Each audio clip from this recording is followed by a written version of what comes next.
Bienvenidos a todos, a todas. Es un gusto para mí estar nuevamente acá en la UCA y compartir con ustedes un autor que es, creo, muy importante en la historia de la filosofía, sobre todo del siglo XX, y un autor también que, platicábamos con Ángel Centeno, ha sido poco estudiado aquí en El Salvador, a diferencia de otros países en América Latina y sobre todo en España. Seguramente ustedes han escuchado sobre Ernst Bloch, otros que no. La intención principal de mi parte es que lo conozcan e incentivarlos para leer. Creo que eso es lo más importante para los que no lo han hecho, para los que ya lo hicieron, explicar, abordar ciertas categorías, porque es un autor bastante complejo, con muy buena pluma, ya pese a la traducción, pero con categorías bien definidas que uno debe entender para poder discernir el mensaje que está transmitiendo en las diferentes obras. Ustedes sabrán que la principal obra de Bloch, o por lo menos los libros más conocidos, es El Principio Esperanza, ya que se publicó luego de su estadía, de su exilio en los Estados Unidos por 11 años, y es un libro editado en 3 tomos, que es bastante complejo, sobre todo por el recorrido que realiza y los puntos que examina en esta obra. Pero, desde ya les digo, fue un autor que escribió y mucho, ¿ya?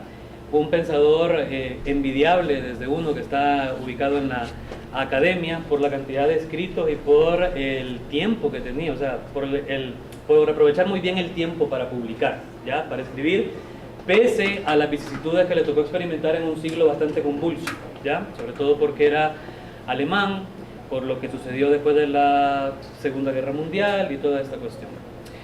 Cuando estaba preparando esta, que no lo veo como un seminario, sino como una charla con ustedes durante estos 2 sábados sobre Ernst Bloch, pensé en un título para la presentación, en un título para esta charla, y lo encontré en un libro de Sudeik, que es un biógrafo de Bloch, que es el título que les he colocado acá, con el resplandor del futuro en sus ojos, ¿ya? Es una de las descripciones también que realizaron muchos de sus alumnos, tanto en la RDA como en la RFA posteriormente, porque Bloch no fue un autor que dio clases desde siempre, o sea, dio clases ya a su regreso a la RDA después de su exilio en Estados Unidos, pero antes nunca impartió clase por completo, digamos, nunca estuvo adscrito a una facultad, sino que fue ya posteriormente, y entusiasmaba mucho a los jóvenes, sobre todo, ya por ese tema de la utopía, de la esperanza. Y entenderán, espero, y es mi intención, es mi objetivo, conforme se desarrollen estas charlas, por qué el título con el resplandor del futuro en sus ojos, Antropología filosófica e historia en Ernst Bloch. Quiero aclarar este subtítulo, ¿ya? Es un autor que tuvo pretensiones de sistema filosófico, ¿ya? Bloch entendía la filosofía, entendía que la principal tarea del filósofo, al igual que a Aristóteles, por ejemplo, era la construcción de un sistema. Y desde muy joven, desde la década de los 10, cuando trabó amistad con Lukács, cuando estuvo en el círculo de Max Weber y de Simmel, siempre tuvo esa pretensión de construir el sistema. No le alcanzó el tiempo y las dificultades políticas del siglo también le impidieron semejante pretensión. Sin embargo, uno encuentra muy bien en las obras de Bloch, cuando lee sus diferentes escritos, que son como piedras colocadas en un gran edificio, ¿ya? Una categoría no es posible suprimirla porque no te permite entender la obra precedente y la que siguió, ¿ya? Es un autor que, como explicaré, tuvo muy claro, o por lo menos fue aclarando paulatinamente, cuál era la intención y el objeto de su filosofía. Entonces, claro, cuando te dicen que debes dar unas charlas que son de 6 horas en total, 2 sábados, no vas a dar toda la obra de Bloch, es bastante difícil, ¿ya? Sobre todo, como ya les dije, porque publicó mucho, y sobre todo porque implica entender un sistema. Necesitaríamos meses, creo yo, o un curso aquí en el departamento de filosofía para ir explicando poco a poco, no solamente las categorías, sino también cómo Bloch se identificó desde el contexto histórico y cómo forjó estas categorías que al final forman parte, como les dije, de un edificio, de una gran obra. Entonces, para no simplificar, sino para hacer más inteligible la charla, dije, bueno, optaré por dos temas. Primero, la antropología filosófica y posteriormente la filosofía de la historia. O sea, cómo entendió Bloch la historia. Porque tanto la antropología como la historia están muy vinculadas, ¿ya? Verán ustedes que uno de los aspectos que retoma Bloch del marxismo es precisamente el predominio de la praxis humana, ¿ya? Entonces, yo creo que en la delimitación está el éxito, ¿verdad? Como cuando uno plantea los temas de una tesis, sea de maestría, doctoral o de licenciatura, y comienza con un gran tema, ¿verdad? Y de repente el tutor lo que te dice es, debes delimitar para explicar mejor. O sea, tesis de 300 años, de 200 años en historia, o tesis que pretendan cubrir todo un sistema filosófico son bastante difíciles, ¿ya? Porque dejan muchos vacíos, porque hay muchos huecos que quedan. Entonces, lo mejor es enfocarse en temas, y he optado por estos temas. Ahora viene la justificación, ¿por qué? Porque son los temas que he investigado, ¿ya? Uno tiene también sus dados cargados, y yo creo que uno o sea, no hay conocimiento absoluto, pero tampoco ignorancia absoluta, ¿verdad? Uno conoce partes, desconoce otras partes, y yo creo que estos dos temas siempre me han fascinado en Bloch, ¿ya? Tanto la antropología filosófica, o sea, cómo entiende al ser humano, que es una parte central en su obra, sobre todo en el principio Esperanza, en el primer tomo, y también el tema de la historia, ¿ya? ¿Qué entiende Bloch por historia? Sobre todo porque Ernst Bloch tuvo que pelear siempre a lo largo de su existencia, que fue larga, por cierto, nació en 1885 y murió en 1975, 76, no recuerdo bien, pero vivió muchos años. Tuvo que luchar siempre contra el marxismo vulgar, que él lo llamó así, ¿ya? ¿Qué significó esta lucha contra el marxismo vulgar? Bueno, combatir primero esa concepción de la historia que es algo que se dará inexorablemente, ¿ya? O sea, que el comunismo vendrá, haga el ser humano o no haga nada, porque las contradicciones internas del capitalismo se agudizarán de tal forma que la revolución proletaria será inevitable, ¿ya? Y otras cosas que veremos conforme desarrolle estas charlas que a Bloch le tocó luchar.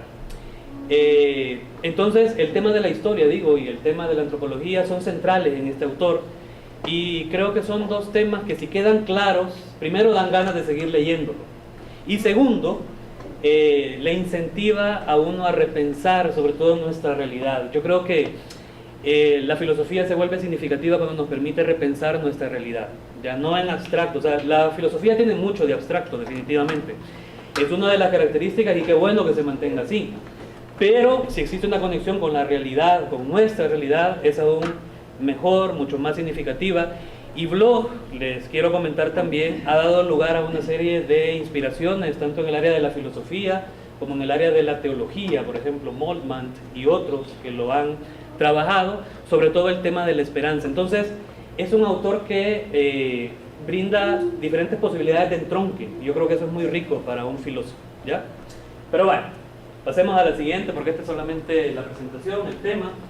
No sé si tienen alguna pregunta hasta acá. Yo quiero que esto sea más una charla, ¿verdad? No tanto como una... y que vayamos despejando dudas que tengan ustedes, aportes, rectificaciones, lo que sea, para que esta hora y media que nos toca antes del refrigerio no sea tan pesada, ¿verdad? Sino que al contrario, podamos compartir. ¿Tienen alguna pregunta hasta acá? Sí. ¿Cuál era la concepción de utopía?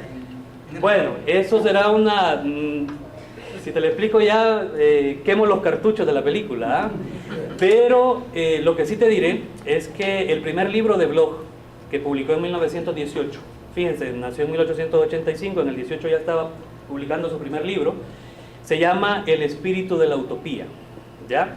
Luego se publicó en 1923, hubo una revisión, ya Bloch es un marxista también convencido, que ya explicaremos ese viraje del marxismo en Bloch, pero es uno de los filósofos que retoma el tema de las utopías, ¿ya? Si se fijan ustedes, el tema de la utopía dentro del marxismo, no sé si han escuchado que a los pensadores anteriores a Marx les llaman utópicos, ¿verdad? ¿Ya? Socialistas utópicos es la expresión o la categoría que se usa para explicar la posición. Bloch, desde ya lo digo sin quemar los cartuchos de la película que traigo preparada, Bloch es uno de los autores que reivindica el tema de la utopía, ¿ya? no le otorga un carácter negativo, como algo quimérico, sino al contrario, la utopía tiene una carga tremendamente positiva. Y lo que hace Bloch es revisar utopías para extraer de ellas el sedimento utópico, que ya lo vamos a explicar qué es eso, ¿ya? Pero para no quemar los cartuchos, vamos a decir en este primer momento, Bloch es uno de los filósofos del siglo XX que se entronca muy bien con el tema de la teología, que rescata la categoría utopía, el no lugar. Esta categoría se comenzó a acuñar, si recuerdan ustedes, en la famosa obra de Tomás Moro, ¿ya? Que seguramente ustedes han leído. En los textos que les di para que leyeran hay una interpretación de la utopía de Tomás Moro, ¿ya? Pero el autor Bloch será uno de los filósofos que desarrolle esta categoría junto a otra que es muy importante, la esperanza, ¿ya? Que la veremos también y la analizaremos, las conexiones que existen entre utopía y esperanza. Vamos al objetivo de la charla, de esta charla. Acá. Perdón, a las preguntas rectoras. Yo creo que una explicación, una charla sobre un autor debe centrarse en preguntas, al igual que una tesis de maestría, de doctorado, las preguntas son muy importantes, ¿ya? Algunas veces hasta más importantes que las respuestas que se den. Y en el tema de Bloch, en esta primera charla que tendré con ustedes ahora 26 de agosto, me interesa contestar 3 preguntas que ustedes pueden evaluar al final si las contestamos o no. Primera pregunta: ¿cómo concibió Ernst Bloch el marxismo? Porque este curso es de marxismo crítico, ¿ya? Y si se fijan ustedes, no he mencionado aún a los autores precedentes, o sea, a los autores que han estudiado ustedes. Yo recuerdo, viendo las grabaciones, que Marta Seinsmeister, o como se pronuncie, puso aquí en la pizarra nombres, ¿ah? Y puso a Bloch, pero les dijo, y Bloch hay que apartarlo, hay que ponerlo como entre paréntesis, porque no formó parte de la escuela de Frankfurt, ¿ya? Fue un autor que tuvo ciertas líneas de investigación filosófica que se pueden identificar, en Benjamin, en Horkheimer, pero la única ocasión, por ejemplo, que tuvo de compartir con Max Horkheimer en Estados Unidos, cuando Bloch pasaba aprietos económicos muy fuertes, no hubo una identificación así completa, ya ni lo contrataron tampoco. Al final creo que sí, le dieron algún tipo de trabajo, pero no es un autor que se vincule directamente con la escuela de Frankfurt. Aunque digo, tiene temas que podemos estudiar y que podemos interpretar desde estos autores, ¿ya? Pero este es un filósofo, yo creo que único en el siglo XX, y ya veremos por qué. El primer tema, entonces, la primera pregunta que debemos contestar es ¿qué o cómo concibió Ernst Bloch el marxismo? ¿Ya? Segunda pregunta, ¿por qué se le considera un pensador heterodoxo? ¿Ya? ¿Por qué es un pensador que se aleja de esa línea? O sea, no basta con enunciarlo, no basta con decir Bloch fue un pensador heterodoxo, ya fue un pensador que no fue en la línea del Diamat soviético, ¿ya? Del Istamat soviético. No, o sea, no basta con enunciarlo.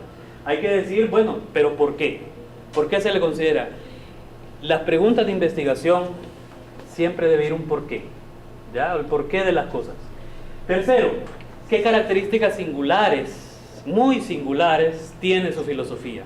¿Qué quiero lograr al responder estas preguntas en esta primera charla? Quiero conseguir que ustedes tengan insumos teóricos y filosóficos para entrarle a las lecturas que les otorgué, ¿ya? Que son del segundo y del tercer tomo de Principio Esperanza. Para cuando regresemos el 2 de septiembre, podamos seguir respondiendo estas preguntas, ya con su lectura hecha, y examinar directamente el tema de la historia y de la antropología en Bloch, ¿ya? Ese es como he concebido, pensado estas charlas, ¿ya? Muy bien, aclarado esto, el tema de las preguntas, digo, no leo las siguientes 6 preguntas porque serán para la siguiente sesión, ¿ya? Por ejemplo, bueno, las leeré de todos modos para... ¿qué es la historia y qué nos muestra según Bloch? Esta pregunta es, creo, pertinente. ¿Existe un motor de la historia? Tercera pregunta, ¿tiene la historia algún fin preestablecido? ¿Quién es el ser humano para Ernst Bloch? ¿Qué lo impulsa en esta aventura llamada vida? ¿Es posible hablar de un elemento invariable en la vida del ser humano? Este es un buen examen, ¿verdad?, sobre Ernst Bloch, con buenas preguntas al final, ¿verdad?, para que ustedes las desarrollen. Y esas serán las respuestas, ¿verdad?, las preguntas que forzarán las respuestas respectivas. Tenemos tres para este momento, ¿eh? Tenemos cómo concibió Ernst Bloch el marxismo, que es muy importante para una introducción, por qué se le considera un pensador heterodoxo, y tercero, qué características singulares tiene su filosofía para que lo conozcamos, ¿ya? Vamos a la siguiente. ¿Cuál es el objetivo de la charla? Ya más o menos se los he ido mencionando. Explicar las características principales de la filosofía de Ernst Bloch, pero ¿desde qué? Desde su contexto histórico y el debate entablado con otras corrientes de pensamiento. ¿Para qué? Para dilucidar su marxismo cálido, o, escrito en otras palabras, su posición heterodoxa dentro de la tradición marxista. Ese es el objetivo de la charla, ¿ya? No quiero que la sesión sea como muchos, y respeto bastante, pero estudio historia también. Entonces, yo creo que la filosofía y el pensamiento de un autor debe reconstruirse o debe explicarse desde su contexto, ¿ya? O sea, no basta con venir a pararse acá, traer una hoja y decirles: Ernst Bloch nació en 1885 en Alemania, y ya luego no hablar nada del contexto histórico, ¿ya? Despegarme totalmente, como que las categorías o el pensamiento de Bloch surgiera, no sé, de otro lado que no sea Estados Unidos, que no sea Austria, que no sea la Segunda Guerra Mundial, que no sea el nacionalsocialismo, que no sea la Guerra Fría, los retos de la RDA, ¿ya? Su migración luego, su exilio luego a la República Federal Alemana, que no lo recibieron tan bien, ¿ya? Como uno puede pensar, ¿verdad?, que no, viene el gran filósofo, al contrario, hubo muchas voces críticas dentro de la RFA, sobre todo porque él era marxista, y porque había defendido algo que es un punto muy delicado en la biografía de Bloch. Y digo, aquí se pueden entablar también ciertas comparaciones con el pensamiento de Heidegger y con su postura política. No sé si ustedes recuerdan los procesos en la Unión Soviética con Stalin en el 36-37, cuando, por ejemplo, dicen, para muchos se planeó el asesinato de Trotsky en México, y todos estos fusilamientos de los principales opositores y de los generales del Ejército Rojo, que le costó a Stalin mucho, porque cuando Hitler faltó a su pacto, ya, y lo invadió, no tuvo forma de, o sea, había dinamitado sus bases del Ejército Rojo y fue difícil recuperarse, pero lo logró, ¿ya? Y Bloch no critica esto, ya, eso es, pero en fin, no me adelantaré por el momento porque es un tema muy interesante que espero luego abordar, pero digo, insisto en el contexto, ¿ya? Al filósofo hay que entenderlo desde su contexto, y sobre todo un filósofo como este, que se forjó en el siglo XX, ¿ya?, que lo vivió de lleno. Pero también, además del contexto, debemos entender las corrientes de pensamiento con las que entabló discusión, ¿ya? No solamente para criticarlo, sino también, como veremos en el caso de Hegel, para retomar ese pensamiento, ¿ya? Entonces, ese es el objetivo, irles presentando a Bloch, digo, para los que ya conocen o han leído a este autor, para que enriquezcan aún más, pero explicarlo desde el contexto y desde los principales referentes en el debate filosófico que él tuvo, ¿ya? ¿Preguntas hasta acá? ¿Vamos bien? ¿No los he cansado todavía? Bien. Ahora, el primer punto que debemos abordar cuando se estudia a Bloch y para entender mejor a Bloch es, o son, no, creo que me adelanté, los rasgos de su pensamiento. No, estoy bien. Los rasgos de su pensamiento. Y lo más importante que quiero que quede muy claro, las huellas de un descubrimiento. Cuando ustedes se preguntan, bueno, ¿y qué torna tan importante a Bloch? ¿Ya? ¿Por qué lo hace uno de los filósofos más significativos del siglo XX? Quiero reconstruir las huellas de este descubrimiento que hizo Bloch y que fue su principal categoría o preocupación filosófica. Ernst Bloch, como lo dije, nació en 1885 en Ludwigshafen y luego se va a Múnich a estudiar filosofía. Se siente, el padre quiere que estudie Derecho, ¿verdad? Siempre en contra, como nos suele pasar a muchos, de lo que nuestros padres quieren que estudiemos, terminamos haciendo nuestra voluntad. Estudia filosofía en Múnich y el ambiente en Múnich, el de sus estudios filosóficos, que va desde 1905 hasta 1914, es el siguiente. Fíjense bien, me permito leer una cita. Los escritos de juventud de Bloch ya habían girado en torno a la cuestión central de toda filosofía. Estamos a principios del siglo XX. La cuestión del yo y del mundo, del sujeto y del objeto. Esta es también la cuestión que orienta su deseo de estudiar. ¿Qué es el centro? ¿Es el sujeto o el objeto en la filosofía? Dicho más popularmente, ¿la psicología o la metafísica? ¿Cómo puedo juntar este haz incompatible del yo y del no yo? Fíjense, eso se planteaba Bloch en los escritos de juventud, ¿ya? Y tenemos acá dos partes, ¿ya? El yo, el sujeto, ¿ya? En la filosofía, y por otra parte acá el mundo, ¿ya? La metafísica, y por este lado la psicología, ¿ya? Y la pregunta principal que se lanza Bloch en los escritos de juventud es: ¿cómo puedo juntar este haz incompatible del yo y del no yo? Dejaré esto acá, porque luego nos servirá para explicar esa evolución del pensamiento de Bloch y cómo logró, cómo hizo para tornarlo compatible, qué autor le sirvió, ¿ya?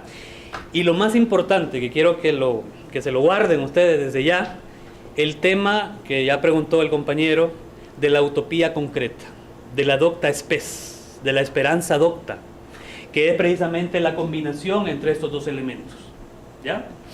Pero bien, en estos momentos Bloch se comienza a hacer estas preguntas. Es el ambiente filosófico de Múnich también, ¿ya? Hay que tomarlo en cuenta esto, o sea, un pensador no surge de la nada, sino desde el ambiente filosófico en el cual está inserto, y estos son los asuntos que le preocupan a él. O sea, las preguntas iniciales es por el yo, por el no yo, por este entronque, y luego viene una parte muy importante, que es el encuentro con Simmel y con Max Weber, ¿ya? Que es algo que les he colocado ahí después de los asuntos que le ocupan. Fue Lukács, que yo creo que no lo han estudiado, ¿verdad? En este seminario sí lo estudiaron a Lukács, ¿correcto? Entonces ya saben más o menos en el contexto del que hablo. Entablaron una amistad bastante buena con Ernst Bloch, que luego se congeló, ¿ya? Y no fue tan significativa como al principio. Y fue Lukács el que ya estaba en el círculo de Weber, porque primero llegó Simmel, que fue maestro de Bloch, pero posteriormente se desmarca a Bloch mucho de Simmel, y es Lukács el que lo lleva al círculo de Max Weber, ¿ya? Entonces llega este joven judío, por cierto, que esto se me ha olvidado mencionarlo, más no practicante, con un mesianismo y todo este rollo, que ya vamos a decir en qué consiste el mesianismo de Bloch. Lo llevan a este círculo de Max Weber, o sea, ya un pensador bastante consagrado, y llega un joven invitado por Lukács y le dice a Weber, en una de las pláticas que sostienen, Sedun Sudeik, que es uno de los biógrafos de Bloch: tengo un aporte que realizar en la filosofía, ¿ya? Entonces el maestro ya consagrado se queda como boquiabierto. Ahí le dice: ajá, ¿cuál es tu gran aporte? Y aquí viene lo que les quiero contar, que es las huellas de un descubrimiento, ¿ya? Lástima que la flecha se me movió en la presentación, así siempre el Google. Pero de este encuentro con Simmel, ustedes imaginen a principios del siglo XX, como pasó en muchos países, las tertulias, pero no tertulias abiertas, sino que se seleccionaba a los alumnos más prestigiosos, más destacados de cada círculo, y se invitaba para que llegaran a esta discusión, ¿ya? Y Bloch llega a esta discusión y le dice: tengo un aporte que realizar a la filosofía. ¿Cuál es el aporte? Me permito citarlo. En opinión de Bloch, fíjense bien, aún no hay un concepto filosófico, o mucho menor, un sistema de categorías que pueda aprehender los sucesos que tienen lugar en el análisis del pasado, en el acontecer del presente y en el surgimiento del futuro. O sea, en el proceso de la historia en el que hay que incluir también a la naturaleza.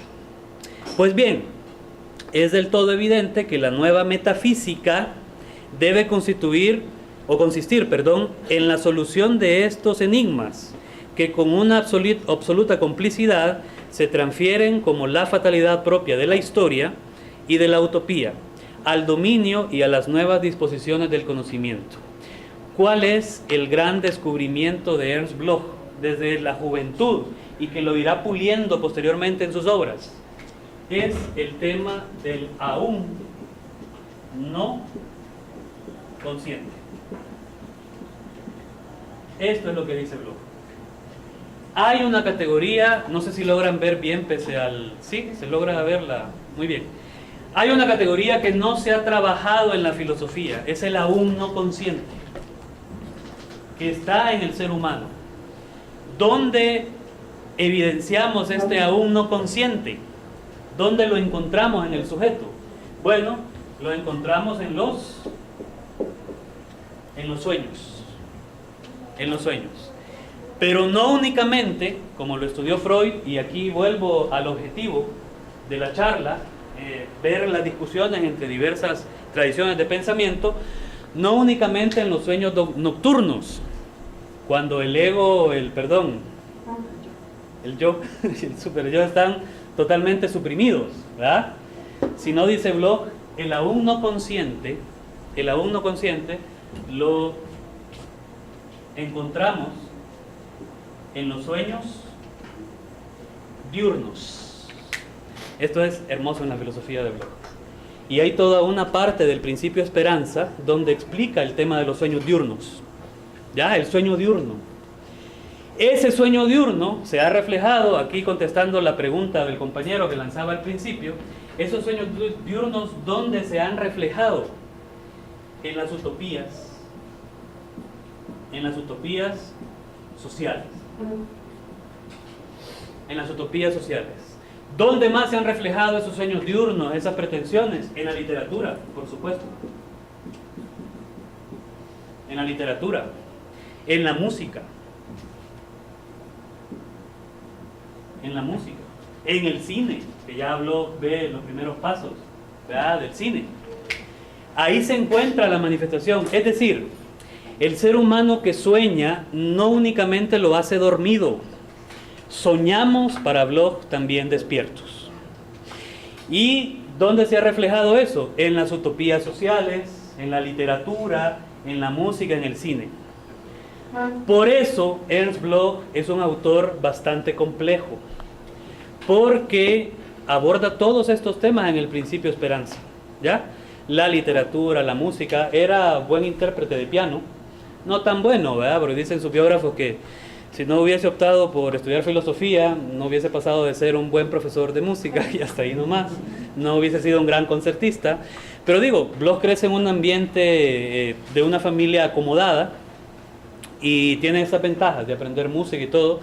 Admiraba mucho a Beethoven, de hecho lo cita en el principio Esperanza, hace toda una reflexión sobre la novena sinfonía, sí, ¿verdad? Y la literatura también, o sea, es un libro, el principio Esperanza son 3 tomos, no sé si ya los han visto ustedes, son unos mamotretos así, porque Bloch es un laboratorio de la utopía y de la esperanza que va encontrando en todo esto, ¿ya? Fíjense bien, he citado el tema de la utopía, de la aún no consciente, aquí está la esperanza también, ¿ya? La vamos a apuntar ya y la vamos a dar entre paréntesis como hacen los matemáticos. Ahora bien, aquí viene la singularidad de Bloch, y esto sí quiero que lo entiendan muy bien. Yo creo que voy a apartar esto para explicarlo mejor y tener mayor campo visual con ustedes también. El aún no consciente. Aquí estamos del lado del sujeto, ¿verdad? Del lado del sujeto. ¿Recuerdan la pregunta inicial que lanzó? O sea, el yo, cómo entablarlo con el mundo y todas estas cuestiones. Entonces Bloch dice, miren, pero esto no hay que entenderlo y lamento mucho explicarlo así, por negación y no por afirmación, esto no hay que entenderlo como una quimera, ¿verdad? O sea, yo puedo tener sueños diurnos también, es decir, bueno, yo quiero ser astronauta, yo quiero ser presidente de las Repúblicas Unidas de Centroamérica, ya que fuimos en el siglo XIX, las Provincias Unidas, sí, pero eso no existe actualmente, ¿ya? Eso que me estás planteando no pasa de ser que una quimera, ¿ya? Bloch lo que hace, y ya vamos a explicar cómo encuentra este entronque, lo que hace es, miren, esto, el aún no consciente, no es que sea un reflejo, pero debe encarnarse muy bien, o debe depositarse y estar en consonancia con algo en el mundo, que él llama el aún no acontecido. Lo aún no acontecido. ¿Ya?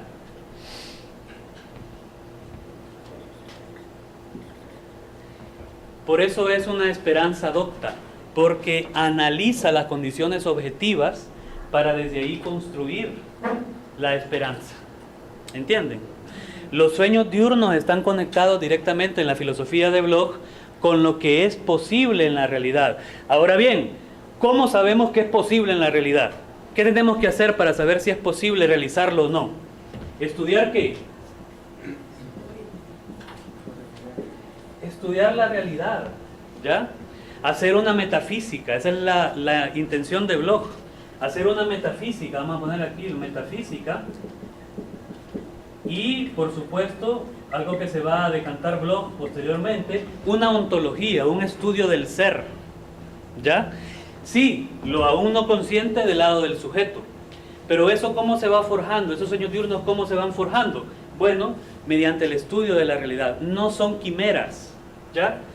No es que yo me imagine cosas, eso, dice Bloch, es muy bonito y es parte de la mente del ser humano también, pero cuando nos asociamos, cuando estudiamos la realidad, entonces ahí estamos enlazando al sujeto y al objeto y haciendo posible que los sueños diurnos, y esto es muy importante que quede claro, tengan un sustento real, ¿ya? Tengan un sustento real. Sean producto, sí, de la fantasía, sí de la imaginación, sí de una esperanza, sí de una utopía, pero enraizados en el estudio de la realidad.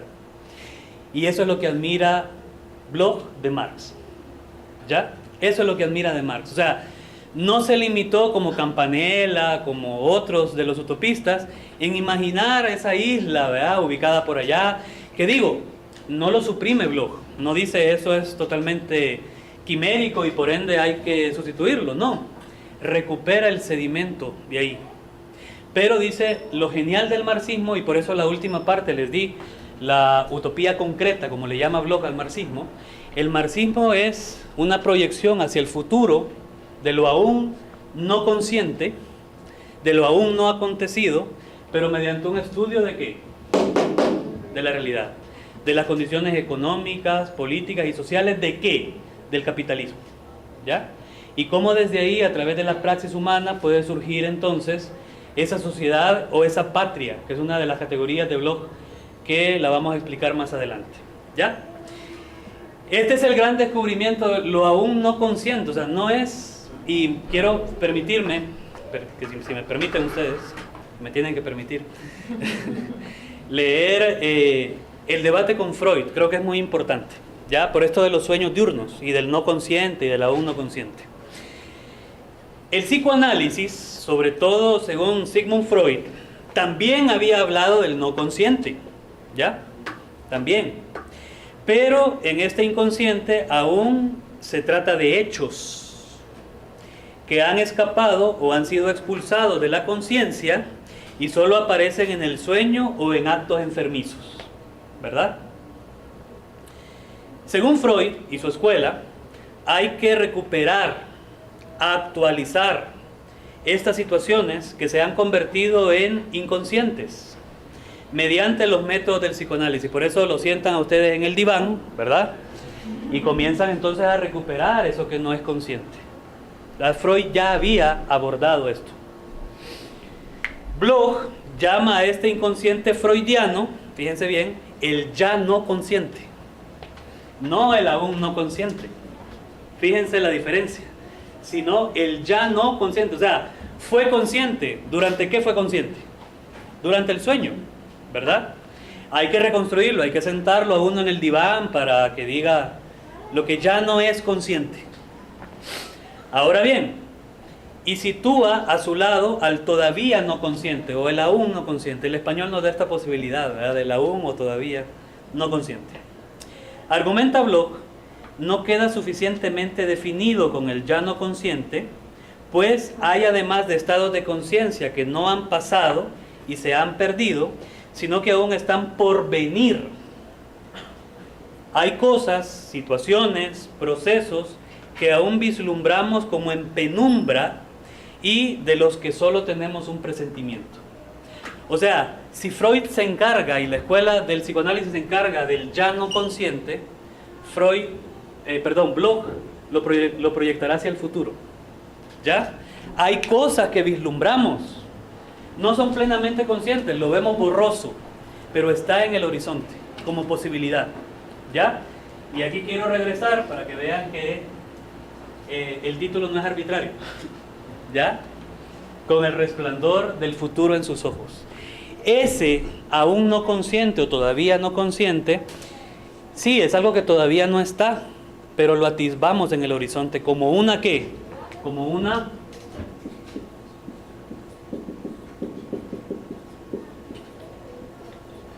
posibilidad que se vuelve posibilidad y adquiere mayor fuerza si estudiamos la realidad. ¿Ya? Entonces sigue esta explicación, sino que aún están por venir. Hay cosas, situaciones, procesos que aún vislumbramos como en penumbra y de los que solo tenemos un presentimiento. Esto se debe, en primer lugar, a que nosotros no hemos comprendido aún correctamente ciertos procesos y nuestra conciencia solo los vislumbra. Pero, por otra, también a que las cosas, situaciones y procesos mismos aún están alboreando. Solo se han captado en su surgimiento, aún no han llegado a ser en la realidad. ¿Ya? En este sentido, a lo todavía no consciente como estado de conciencia del ser humano, corresponde un aún no sido en el mundo de los objetos. Y este es el entronque que realiza Bloch. No sé si me logran entender. ¿Ya? Sí, hay procesos que aún no están conscientes. ¿Por qué? ¿Por qué hay esta situación en la conciencia del ser humano? Porque el mundo no está clausurado. ¿Ya? Porque hay cosas en lo aún no acontecido que solamente, aquí viene la categoría de Bloch, bueno, la traducción que se ha hecho, que alborean. ¿Han visto las alboradas ustedes, verdad? O sea, son esas luces que aparecen en el horizonte. ¿Ya? Entonces, ¿quién capta esto? Es el ser humano. ¿Cómo lo puede captar? No dejando que su imaginación vuele por los cielos y... No, es un estudio de la realidad en específico, ¿ya? Y desde ahí podemos entonces aprender esa posibilidad real. Podemos desarrollar, ya lo voy a explicar después, esta esperanza. ¿Por qué es docta la esperanza? Porque se finca acá, ¿ya? Porque estudia esta realidad. Esa es la diferencia entre Freud, el planteamiento de Freud. Digo, en este descubrimiento de Ernst Bloch, no es que se lo haya sacado de la manga, ¿verdad? Sino que aquí hay toda una discusión con Freud que desarrolla en el primer tomo del Principio de Esperanza y que es muy importante para darnos cuenta de cuál es su propuesta de la filosofía. ¿Había antes esta propuesta en la filosofía? No. Y por eso lo hace un autor muy original, ¿ya? ¿Qué otra cosa lo hace original a Bloch? Bueno, que además en su filosofía usa la forma del ensayo, ¿ya? Es un tratadista y todo lo que querramos, pero va escribiendo como ensayo. Y son ensayos fabulosos, a veces sí debo reconocerlo un poquito aburridos, sobre todo si no es la materia que uno domina, como la música o la literatura o el cine, ¿verdad? Y porque claro, es un autor que está dialogando con las obras de su época. Esa es otra cuestión importante que mencionar. Entonces, si no somos expertos en Goethe es difícil poder entender el grado de profundidad a la que llegó este autor, ¿ya? repasa las utopías sociales, la literatura, la música, el cine, y esto lo convierte en un autor que con su vara de la docta spes está tocando todo, ¿ya? Y está encontrando elementos que le permiten dar cuenta del aún no consciente. Pero ¿por qué se le permite dar cuenta del aún no consciente? Porque el mundo no está clausurado, ¿entienden? Porque el mundo está en proceso continuo, ¿ya? Porque en el mundo hay algo que aún no ha acontecido. Y eso aún no ha acontecido se le presenta en la mente del ser humano como algo que alborea. Miren, tenemos que ubicarnos también en el contexto, en el siglo de Ernst Bloch. Ahora que alguien nos hable de la sociedad sin clase y del advenimiento del socialismo, es mucho más complejo, ¿ya? No digo que no tiene cabida, pero a principios del siglo XX, y sobre todo ya veremos la conversión de Bloch al marxismo, después de la revolución bolchevique de 1917, esta esperanza se aupó, o sea, surgió como una posibilidad. El siglo XX conoció la posibilidad de sustituir al capitalismo. Eso no debemos perderlo de vista para entender un planteamiento como el de Bloch, ¿ya? Ahora nos parecerá más difícil, ¿verdad? Pero a principios del siglo XX, es decir, después, y sobre todo después de la revolución bolchevique, esto se presentaba como una posibilidad, y posibilidad real, ¿ya? Mediante el estudio de la realidad, mediante esta concepción. Ahora, lo que quiero que vean, y no sé cuánto tiempo llevo. Estoy bien. Lo que quiero que vean ustedes es que hay un empalme entre el sujeto y el objeto. Por eso el libro que publicará Bloch en 1949 en el Fondo de Cultura Económica de México sobre Hegel se llamará así, sujeto-objeto, ¿ya? Porque es esa mancuerna la que quiere resaltar, y ya veremos por qué Hegel le presta las herramientas para que esa mancuerna se establezca también. Ahora, este es el gran descubrimiento de Bloch. ¿Qué les parece? El tema del aún no consciente, lo aún no acontecido. Y entonces dice él, es necesario construir una metafísica, es necesario construir una ontología que responda a esto que alborea y a este mundo que no está clausurado, a este mundo que es abierto. En una obra de la década de los 70, justo antes de, ya radicado en la RFA, publicó un libro que se llama Experimento Mundo, ¿ya? Y es una reconstrucción de las categorías que le permitieron dar cuenta de esta realidad. No solamente este entronque entre el sujeto y el objeto, sino también de este mundo abierto al experimento, pero se llama experimento, ¿verdad? O sea, el mundo, si estuviera cerrado, no hubiese lugar para el experimento. Estaría todo ya dictado. Y por eso ahora pueden entender ustedes por qué la oposición de Bloch al marxismo vulgar, ¿ya? Porque el marxismo vulgar, lo que te decían en los panfletos y todo este rollo, era que la historia estaba ya dada, o sea, solo había que sentarse a esperar, ¿verdad?, que la historia pasara y que realizara ya la revolución y que la sociedad sin clase adviniera y todas estas cuestiones. Bloch nunca admitió esto, ¿ya? Y cuando revisó a Hegel, esto fue lo peor. De hecho, le contaba antes de la charla, platicando con Ángel, que ya estaba listo todo un proceso. De hecho, se entabló en la RDA un proceso contra Bloch y sus estudiantes, y tuvo que abandonar el país. Digo, tuvo la facilidad de que pertenecía a la Sociedad de Ciencia o algo así, como autor destacado de la RDA, y se marchaba a la RFA sin ningún problema, ¿ya? Cuando comenzaron a construir el muro de Berlín en 1961, ya no volvió, nunca más regresó a la RDA. Ya vamos a ver ese tema, si se puede frustrar la esperanza también, ¿eh? Y cuán importante fue el impacto de la construcción del muro y de la divinización del Estado y del estalinismo, sobre todo, en la filosofía de Bloch. Preguntas hasta acá que tengan, algo que no haya quedado claro del todo. ¿Tiene cabida en el estudio de la reflexión? ¿Cómo? ¿Tiene cabida en el estudio de la reflexión? ¿En qué sentido de la reflexión? Entonces se pregunta todo ese tipo de cosas. Ajá, ajá. Yo creo que Bloch da lugar no solamente para preguntar por el sujeto, en el sentido de reflexionar qué es lo aún no consciente. Porque para Bloch, y gracias por la pregunta, para Bloch es importante, dice, no basta con soñar con los sueños diurnos si lo hace solo vos o solo yo. sino los sueños diurnos adquieren su carácter fuerte cuando se vinculan, ¿ya? Cuando se trata de un proyecto común, cuando podemos unir los otros sueños diurnos y comenzar a pensar en posibilidades sociales. Por eso le interesó a Bloch revisar el tema de las utopías sociales, ¿ya? Porque dice, miren, aquí hay una clara expresión de que la reflexión sobre un mejor mundo ya ha surgido, ¿ya? O sea, y aquí vuelvo a una de las, o mejor dicho, enuncio una de las categorías que es centrales en Bloch, es el tema de cortar, de suprimir toda relación en que el ser humano sea esclavizado y enajenado, ¿ya? Esa situación está totalmente opuesto a Bloch. Entonces dice, miren, lo que pasa es que no se ha logrado, ¿verdad?, llegar a esa patria, llegar a esa situación de plena realización del ser humano, cuando no esté enajenado, cuando no sea una pieza del capitalismo, una pieza más del engranaje y se vea suprimido, ¿ya?, o condenado a una esclavitud. Pero eso es lo aún no acontecido.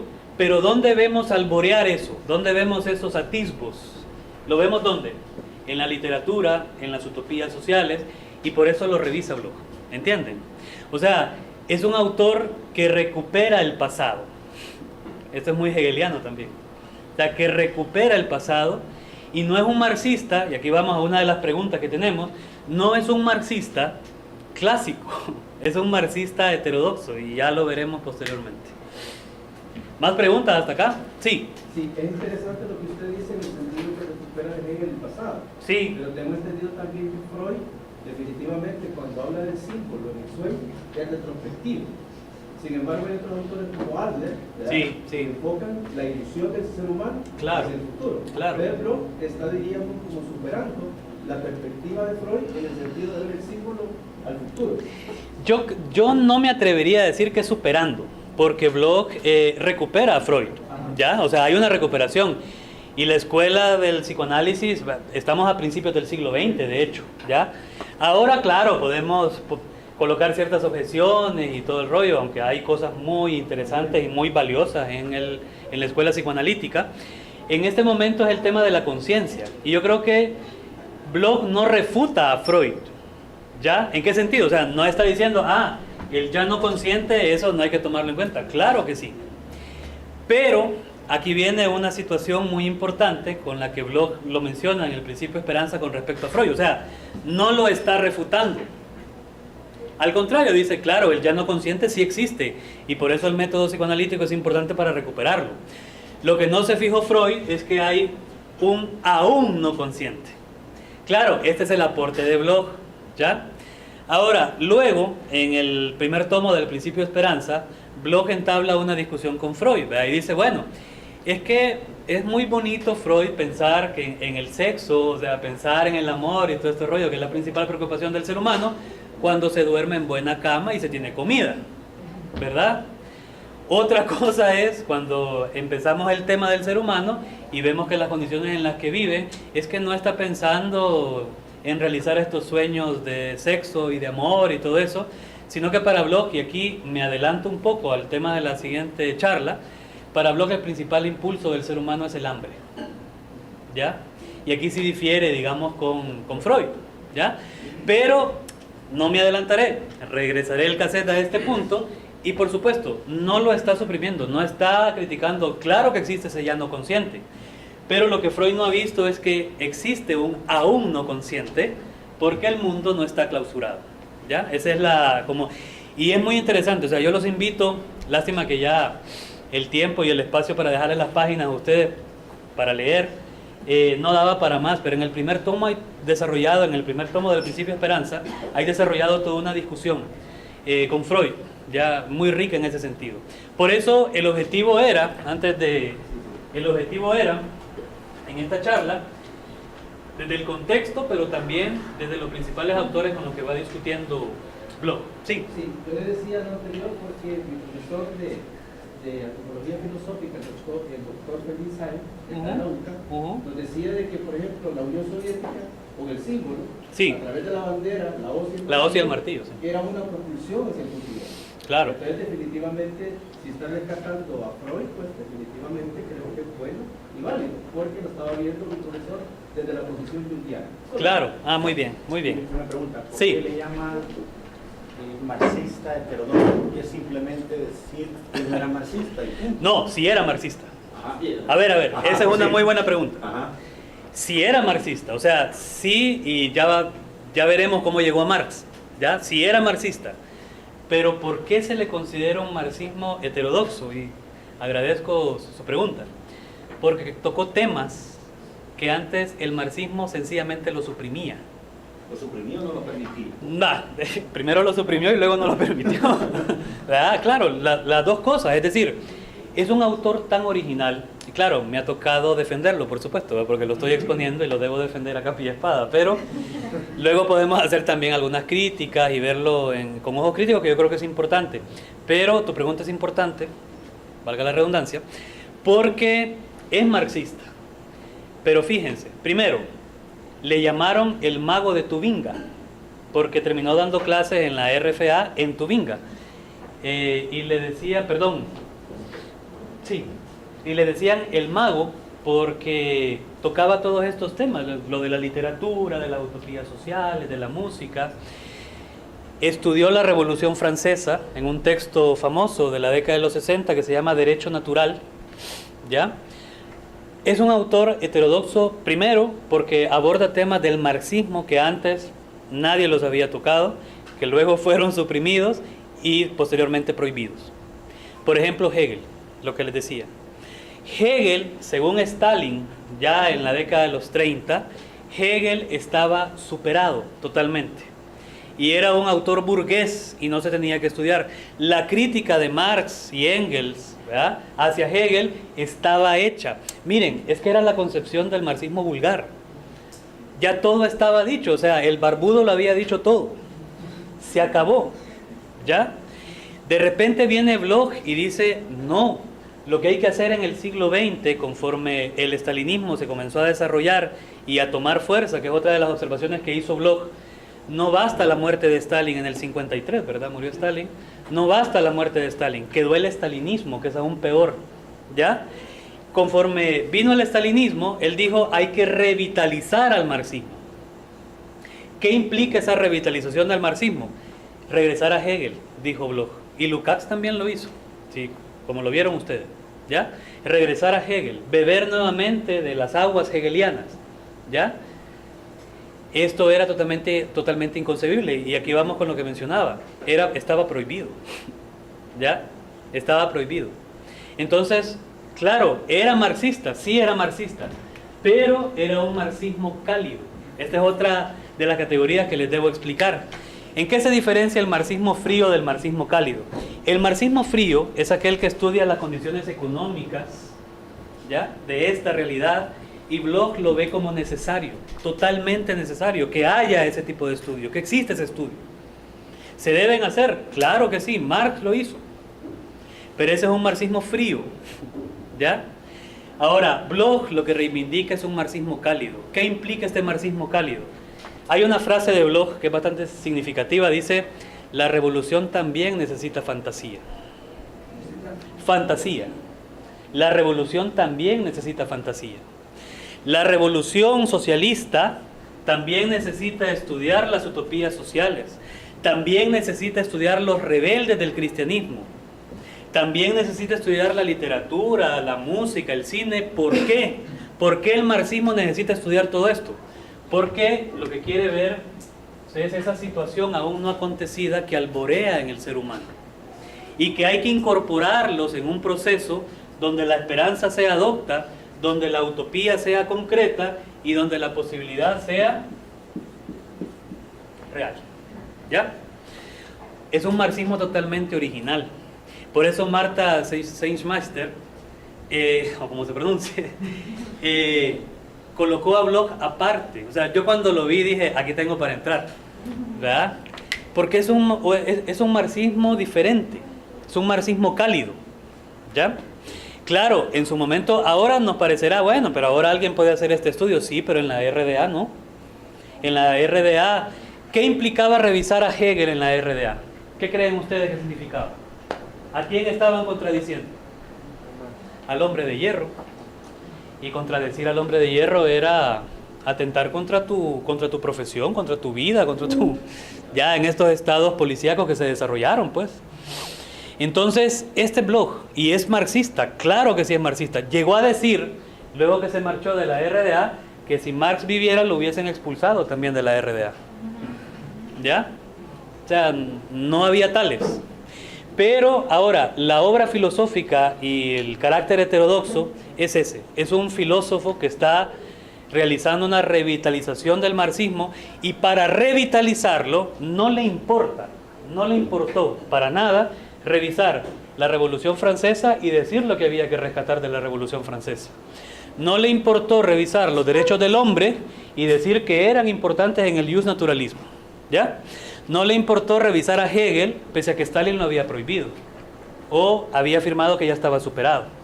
No le importó meterse en la literatura, en la música. ¿Cómo era considerado eso? O en la religión, ¿cómo era considerado eso en el marxismo vulgar? Les pregunto a ustedes. Parte de la superestructura, perdón, de la superestructura, de la supraestructura. Y por lo tanto, carente de importancia. Y Bloch hace un giro ahí y dice, no, al contrario, hay que recuperar todo esto para los fines revolucionarios, dentro del marxismo. No sé si queda clara esta cuestión, pero sí era marxista, y ya vamos a ver cómo se convirtió al marxismo. ¿Más preguntas? Hay otros rasgos importantes que distinguir de Bloch para entender su posición filosófica. Primero, los rasgos de la praxis filosófica de Bloch, ¿ya? Es un hombre que vivió las dos guerras mundiales, es un hombre que vivió también la Guerra Fría, y es un hombre que algunos autores, y este es un punto de discusión aún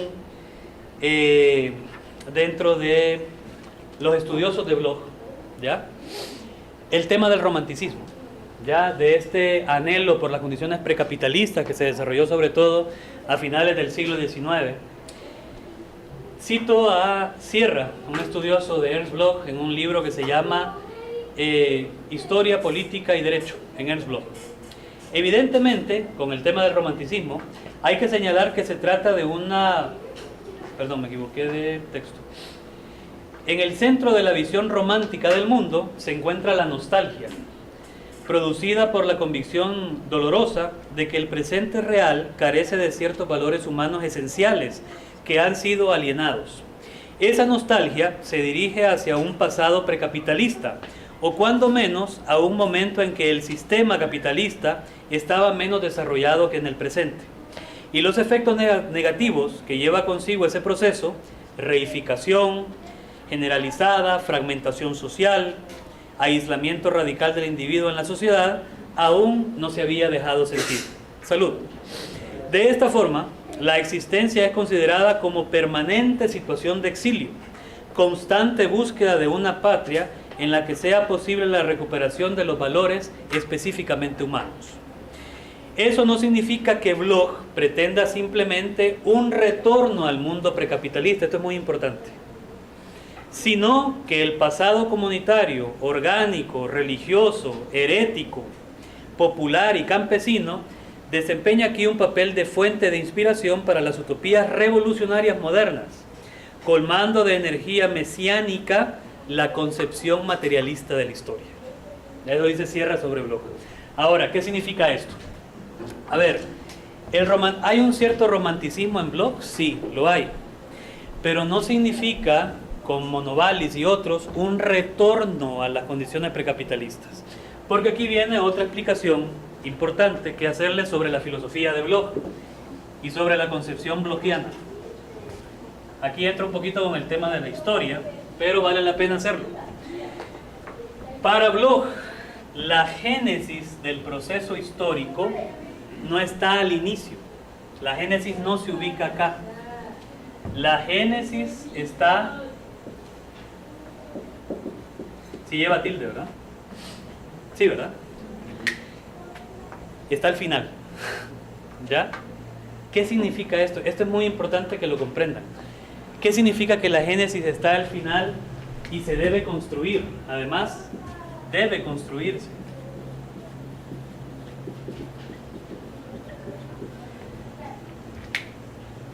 Esto de lo aún no acontecido, de lo aún no consciente, ¿ya?, de la realidad, implica en Bloch que el proceso, o sea, lo que está abogando Bloch en lo aún no acontecido, en lo aún no consciente, no es un retorno, ¿ya?, al pasado. No, al pasado no. Es una recuperación del pasado, porque la génesis está en el final del proceso y se debe construir. ¿Por qué esta concepción del proceso de la historia? Porque este proceso es, primero, abierto. Y lo más importante en Bloch, aún debe construirse. ¿Qué idea les da este planteamiento en Bloch? ¿Sí? Pues parece mucho al planteamiento de Benjamin. Hay similitudes con el planteamiento de Benjamin, aunque me atrevería a decir que Bloch es más esperanzador que Benjamin, ¿verdad? La otra cuestión que quiero que vean ustedes es la siguiente. Esto significa que nunca llegaremos a la meta. Que nunca, en el planteamiento de Bloch de la historia, como lo veremos el próximo sábado, nunca podremos decir hemos terminado. Y sentarnos y decir hemos llegado a la patria, a la sociedad sin clases, hemos logrado ya todo, descansemos, ya estuvo, se acabó. ¿Por qué? Porque, dice Bloch, siempre en las realizaciones del ser humano existe inconformidad. Y aquí viene una expresión blochiana del ser humano. ¿Saben quién es el ser humano para Bloch? El animal más difícil de saciar. Nunca está conforme. Jamás está conforme. ¿Ya? Siempre le da hambre después. ¿Verdad? Si es el principal impulso. Miren, Bloch es un autor genial también, en el sentido de que adapta cosas tan simples a categorías filosóficas, ¿ya? Entonces dice, el hombre es el animal más difícil de saciar, y por ende, planteado de esta forma el proceso de la historia, nunca podemos decir que hemos llegado. Jamás podemos, ni aún, dirá Bloch, ni aún alcanzado el socialismo, alcanzado el comunismo, ¿ya? Es más, en la década de los 70, cuando lo entrevistaban, que estaba ya en la RFA, él recomendó siempre que se realizara otro estudio de la realidad, o sea que Marx había visto la realidad del siglo XIX, y que en el siglo XX esto meditaba otro estudio del marxismo frío, ¿ya?, que evaluara las condiciones en las cuales estaba. Bloch es un filósofo que no está conforme nunca, o sea, con este planteamiento, ubicando la génesis al final, ¿qué implica? Que vuelve a comenzar. ¿Por qué? Porque hay otras necesidades, porque hay otra realidad. Es que la realidad no está conclusa. O sea, no podemos decir que un autor que entendió el siglo XIX muy bien sea el que nos da la solución ahora en pleno siglo XXI. Claro, que haya rasgos que se deben destacar, que se deben retomar, por supuesto que es válido, ¿ya? Pero es que no es la Biblia, digo, es otra concepción, pues. Y este planteamiento de Bloch lo que nos invita es a que el proceso continúe. No me adelantaré, pero una de las preguntas que tengo preparada para la próxima sesión es, ¿tiene la historia un fin preestablecido? Ya pueden ustedes entrever que la respuesta no es para nada positiva. ¿Ya? Muy bien. ¿Cuánto tiempo me queda? 15 minutos. Muy poco tiempo. El mesianismo en Bloch es otra de las características. Es decir, si hemos dicho que este romanticismo no implica un retorno a lo pasado, sino una recuperación de este pasado y eliminar las situaciones en las que el ser humano sea explotado, el mesianismo de Bloch requiere también una cita. Me permito leer. Evidentemente hay que señalar que se trata de una teología claramente secularizada. Aquí viene una broma que le jugaban a Bloch cuando llegó al círculo de Max Weber, y tanto Lukács como Bloch eran mesiánicos, ¿ya? Y decían que había 4 evangelistas, ¿verdad? Mateo, Marcos, Lukács y Bloch. Eran los 4, ¿no? Mateo, Marcos, Lukács y Bloch. Diferían bastante porque además de ser, pues tenían este planteamiento. Esta es otra beta desde la cual se puede examinar la filosofía de Bloch, es verla desde ese judaísmo, o sea, desde esa concepción. Digo, no tengo la preparación para realizar esa aproximación, pero es una de las betas interesantes para estudiarlo también a Bloch. Ahora, el mesianismo, hay que señalar que se trata de una teología claramente secularizada. La búsqueda de Dios es puesta enérgicamente de pie. Y aquí viene otra categoría de la filosofía de Bloch, el caminar erguido. Esta es otra de las categorías famosas en Bloch. La búsqueda de Dios debe darse desde este caminar erguido. Ciertamente tiene que darse una transmigración de las almas, pero ningún cielo, ningún más allá, cuyo trono esté ocupado por un Dios, Padre dominador del mundo. No. De la misma manera, el Mesías, cuya revolución tiene que hacer desaparecer el mal de este mundo, es, según Bloch, un enviado o ungido de Dios. El Cristo que todavía no ha llegado ni se ha cumplido, duerme ¿dónde? En nosotros mismos. Nosotros, los hombres, somos los salvadores. Lo que Bloch señala continuamente como rostro humano develado, es exactamente lo contrario de la habitual interpretación cristiana de la encarnación de Dios. Es la herética divinización del hombre, y el hombre que en esta divinización habrá llegado a ser finalmente él mismo, despertará y se realizará en la fraternal comunidad mística que Bloch llama socialismo. ¿Qué implica todo este rollo? A ver, primero, Bloch, y aquí aprovecho para profundizar más en la pregunta que planteaba usted. Bloch estudia el cristianismo, pero ¿saben qué le interesa estudiar a Bloch del cristianismo? Los herejes dentro del cristianismo. Y estudia a un hereje en la década de los 20, a Thomas Müntzer, no sé si lo han escuchado, que al contrario de Lutero, que terminó siendo santo, este fue, y le llama a Bloch, un teólogo de la revolución. ¿Ya? Un teólogo de la revolución. Esta obra se publicó, si no recuerdo mal, en 1927. La escribió Bloch. Como les dije al principio, producía una cantidad de escritos impresionantes. O sea, siempre que migraba de país por el exilio, tenía nuevos escritos que entregarle a las editoriales. Una cosa fabulosa. A ver si le pasara eso a uno. Sería otra cosa. Tendría por lo menos 3 libros que publicar cada 5 años, ¿no? Y dice que escribía por la mañana, además. O sea, era diurno en ese sentido. La cuestión es, Bloch tiene un mesianismo, le interesa el cristianismo, por supuesto, le interesa esa visión mesiánica, pero fíjense bien filosóficamente de dónde parte. De la crítica de Feuerbach al cristianismo y posteriormente de la crítica de Marx. ¿Ya? ¿Por qué el ser humano ha creado dioses? Es la pregunta que se lanza Feuerbach. ¿Ya? ¿Por qué ha creado dioses?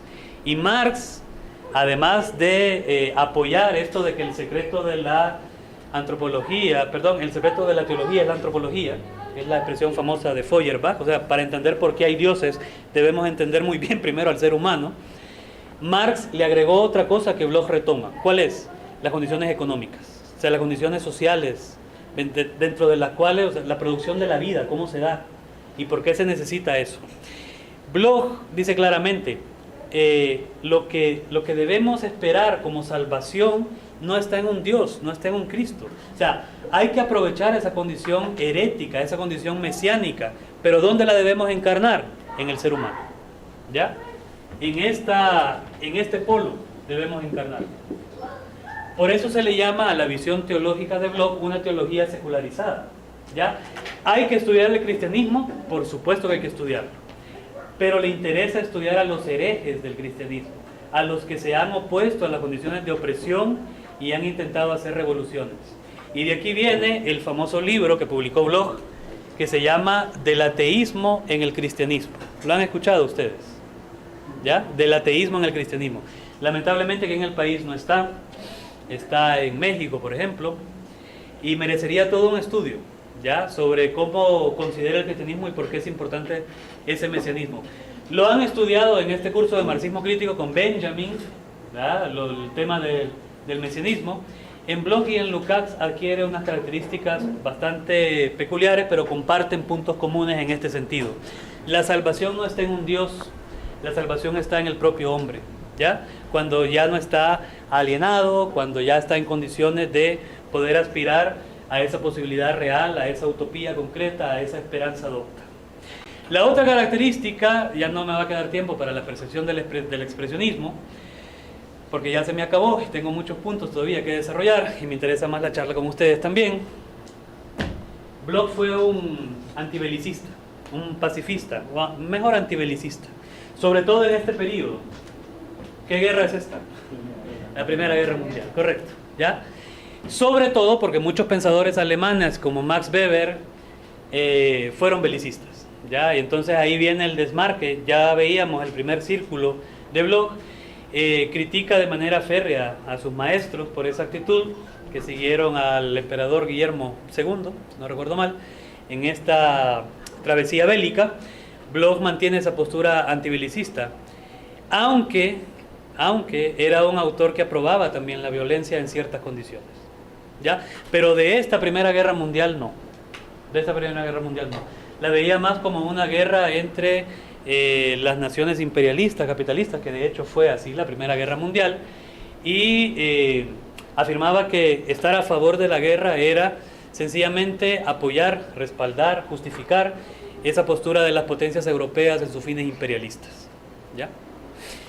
Muy bien, preguntas hasta acá que tengan sobre esto. Yo creo que hemos dado pasos importantes, sobre todo al describir lo que es o lo que fue el gran descubrimiento de Bloch y plantear esto, ya que es muy importante para entender su propuesta filosófica. Yo creo que es necesario un descanso, un receso, para entrarle luego al camino hacia Marx. ¿Cómo llegó a Marx Bloch? ¿Tienen preguntas hasta acá? ¿Algo que no haya quedado claro? Que tengan ustedes... Sí. ¿Cómo lo explico? Dentro de la categoría del a uno consciente, ¿verdad? Siento que hay un punto que es como que no sé qué tenga que ver, que es lo que como que me quedó no muy claro, que es una conciencia liberada para la posibilidad de tener sueños diurnos. Claro, ¿no? claro. Aspectos de la realidad, ¿no? Como la imaginación, de cierta forma, bueno, obviamente limita, siento yo, la concepción de sueños diurnos dentro del individuo y de diferente manera, ¿no? Sí. Entonces, ¿cuál es la relación que existe entre posibilidad, que es el vínculo entre el yo y el mundo, Sí. con una conciencia liberada o con una emancipación de pensamiento, no sé? Muy bien. En el aún no consciente, según Bloch, o sea, entiendo el punto que mencionaste, en el sentido de que, bueno, pero si estoy oprimido nada más, ¿cómo es posible tener esos sueños diurnos? Y aquí Bloch dice que esto es propio del ser humano, es decir, pese a las condiciones de explotación, siempre ha existido esa posibilidad de tener sueños diurnos, ¿ya? Siempre, ¿y cuáles son los canales para expresar esos sueños diurnos? Bueno, la literatura, la música. Pese a que existan seres humanos en condiciones de opresión extrema, siempre hay una esperanza, siempre hay un sueño diurno que permite entablar que es posible otra situación. Y eso es lo que aprovecha Bloch revisando la historia de todo esto, ¿ya?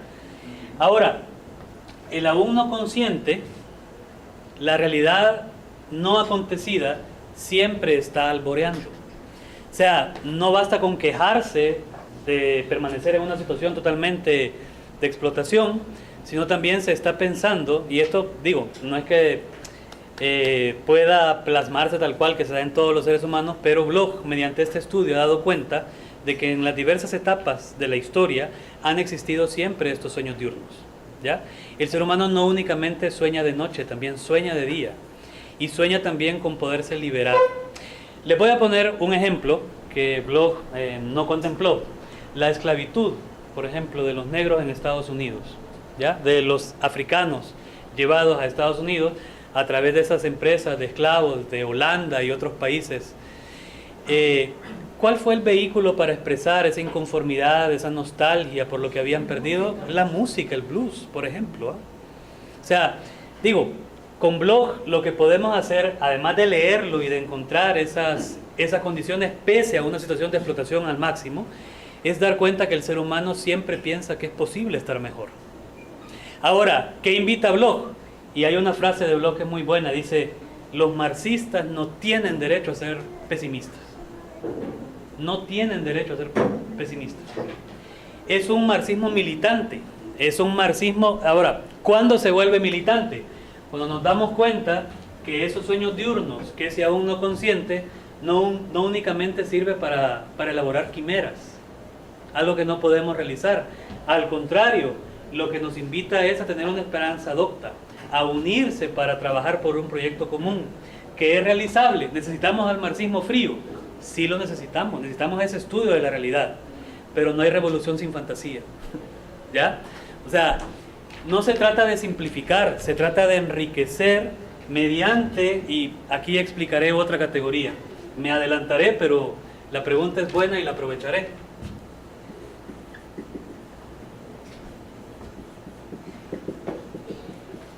Sedimento utópico. ¿Qué es esto del sedimento utópico? Dice Bloch: en cada realización del ser humano a lo largo de la historia quedan sedimentos utópicos. Algo no ha sido completamente realizado. Pensemos en la Revolución Francesa, ¿ya? En los derechos del hombre, por ejemplo, que es uno de los temas que retoma en su libro del derecho natural, ¿ya? Dice, en la Revolución Francesa se dio algo muy importante. ¿Qué fue? La Declaración de los Derechos del Hombre. Un marxista dirá, esa revolución no sirvió para nada, fue una revolución burguesa. O habrá otras concepciones que sí la retomen como una antesala, ¿ya? Pero Bloch dice, los derechos del hombre hay que rescatarlos. ¿Por qué? Fue parte de ese sedimento utópico que no se realizó por completo. No se realizaron esos derechos. Al final favorecieron a los burgueses, no lograron su cometido principal, pero quedaron ahí. Y son sedimentos utópicos que el marxista en el siglo XX, en el siglo XXI, puede aprovechar. ¿Para qué? Para que esos derechos del hombre sean en verdad respetados. Para que esos derechos del hombre en verdad valgan. ¿Ya? Entonces, Bloch lo que hace con el estudio de la historia es rastrear estos sedimentos utópicos. ¿Ya? ¿Para qué? Para retomarlos en una propuesta que ayude a construir eso que es aún no acontecido, pero que comienza con la génesis de las cosas. ¿Podemos decir que los acuerdos de paz son un sedimento utópico? Es una muy buena pregunta. Bueno, logramos cosas, ¿eh? Digo, es una visión bien bastante positiva. Bloch es una filosofía muy esperanzadora, ¿ya? Se realizaron, ahora, ¿bastó eso? No podemos decir que hemos concluido, tenemos muchos problemas aún, pero por lo menos ya no tenemos a la Guardia Nacional encima porque hablamos de Marx, digo. Y otras situaciones que se pueden igual... yo creo que la filosofía de Bloch da espacio para la esperanza, ¿ya? Y lo más importante, no cualquier esperanza, sino una esperanza docta, una esperanza que nos invite o nos invita, y por eso yo creo que Bloch es una filosofía muy militante también, porque no bastan los sueños diurnos individuales, sino que adquieren fuerza cuando se vinculan, cuando nos atrevemos a plantear una propuesta como se hace en las utopías sociales. Claro, Bloch fue hijo de su tiempo, y como hijo de su tiempo hay que entenderlo también, pero yo creo que da para mucho en este sentido. ¿Tienen más preguntas antes del receso? ¿Estamos bien? ¿Se va entendiendo? ¿No los he cansado mucho con la perorata? Sí, dígame. Solo una... no sé si aún no consciente también es sintiente. Es decir, que es una categoría que podría vincularse también con el mundo metafísico. Sintiente... A ver, la próxima sesión, el 2, estudiaremos la antropología de Bloch. Y en la antropología de Bloch hay una característica, siguió mucho la ciencia de su tiempo también, ¿ya? Y considera que el ser humano es el producto de una evolución, pero no es un materialista vulgar, por ejemplo. O sea, no es un autor que considere, pues, que tenga una concepción tan cerrada de la materia, sino que al contrario, o sea, el ser humano, yo me atrevería a interpretar, claro que es sentiente también, pero es el único que tiene esa capacidad de ser consciente de las cosas, ¿ya? Dentro de todas las especies. Es el único ser humano, y esto lo podemos demostrar mediante el estudio del cerebro que se ha realizado, es el único ser que tiene esa capacidad de adelantarse, de ver alborear sucesos que aún no han acontecido, ¿ya? Y por eso, aquí vuelvo a una de las características de la filosofía de Bloch, y por qué Bloch es un marxista, porque el ser humano ocupa un lugar central en la praxis y en la realización de la historia. ¿A dónde deposita Bloch esa responsabilidad? ¿Quién ocupa esa responsabilidad? Es el ser humano, ¿ya? Y es el ser humano por esa capacidad que tiene, volviendo a su pregunta, por esa capacidad que tiene de ver alborear la realidad, porque tiene ciertos elementos físico-químicos, por supuesto, que le permiten, que nos permiten esa proyección, ¿ya? Y que en el ser humano aparece siempre. Lo podemos ver en todos estos puntos, aparece siempre, y Bloch rastrea cómo ha aparecido. Ahora, cuando estudiamos la antropología, sabemos que es el ser humano el que tiene sus sueños diurnos, por ende, la responsabilidad de construir un proceso que comienza justo, o que el final comienza, ya que es en la Génesis. No sé si respondo su pregunta, ¿ya? El primer tomo del Principio Esperanza comienza, de hecho, con una reflexión sobre la antropología, sobre el ser humano, y es hermosa, la verdad se las recomiendo. Por eso mi intención es picarlos a ustedes, como el buen borracho, para que sigan leyendo a Bloch, ¿ya? Bueno, vámonos a un receso de unos 15 minutos.